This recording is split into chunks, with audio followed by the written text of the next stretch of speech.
Now let's go in depth what happened to our markets and why did Indian markets underperform. Obviously, I have told you one reason, the crude, which is a very big issue for us, and how much more it can move up, I don't know, you don't know. Secondly, will this conflict end? We don't know what is going to happen to West Asia. That was the reason. But let's look at the internals. What happened to the market?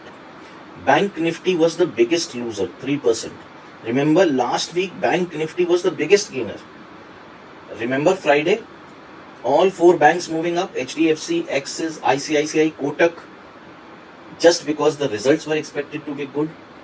And then King Reliance was moving on Friday because of results. Post results, HDFC and Reliance were the biggest losers.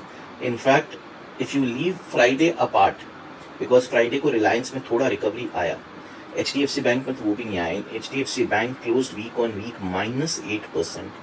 Remember, it has the highest weightage in Nifty. Not only that, it closed almost at 52-week low. That is the real issue which you are facing right now.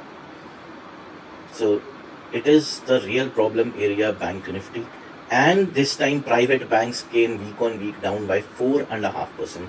Remember, they were the main force in the last week on the positive side. कैसे बदल जाता है 1 week में सब कुछ. Financial Nifty lost 4%. कैसे बदल जाता है सब कुछ in 1 week? The reason is crude. Crude moving up, US bond yields moving up, our inflation will inch up. This doesn't sound good for the banking and NBFC side. Nifty reality came down by 4%, and the indices which outperformed in last week was auto, FMCG and PSC. But the gains were anywhere between 0.5 to 0.7%. So you can say auto, FMCG and PSC closed flat for us. But overall the situation was not very good. I told you why. It was not a question of the percentage fall. We broke a very crucial support. Can we cross 23,850 again? We don't know. Because that is the area where we all have to see what happens to the markets in the coming week. Now let's analyze FI's stance, what they did, and how did it affect our markets. Just go back. Last week, FIs had covered their Nifty shorts very aggressively. I told you they are sellers in cash. That means ऊपर का रास्ता तो बंद है.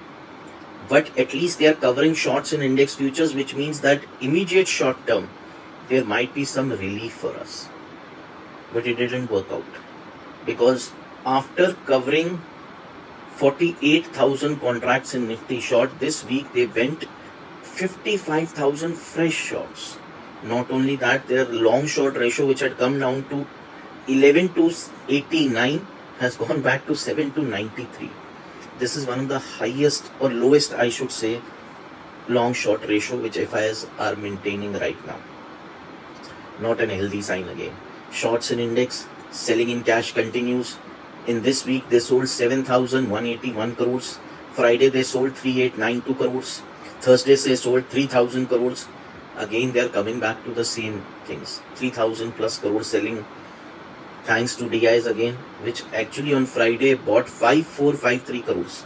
Remember, July FI net finger is gone into negative again, minus 11,726 crores. That means 11,726 crores in negative. Whereas DIs are continuous buyers. Last week they bought 9,655 crores, and in this month they are now net buyers by 29,000 crores. Now Friday you saw that recovery because DIs put more money than what FIs exited. That means there was net cash from the institution side. But is this a good sign? The answer is no. You need FIs to at least cover index futures. Forget about when they will start buying in cash. वो तो मुझे लगता नहीं कि इस साल में होने वाला है किसी भी एंगल से. I will be really surprised. या कुछ ऐसा हो कि यूएस की बॉन्ड यील्ड्स क्रैश कर जाएं, जिसकी वजह से पैसा बाहर निकलने लग जाए, इंडियन रुपी स्ट्रांग हो जाए, डॉलर इंडेक्स क्रैश कर जाए. These all things looks very very difficult और थोड़ा सा जिसको आप बोलते हैं ना पॉजिटिव थिंकिंग फॉर अस.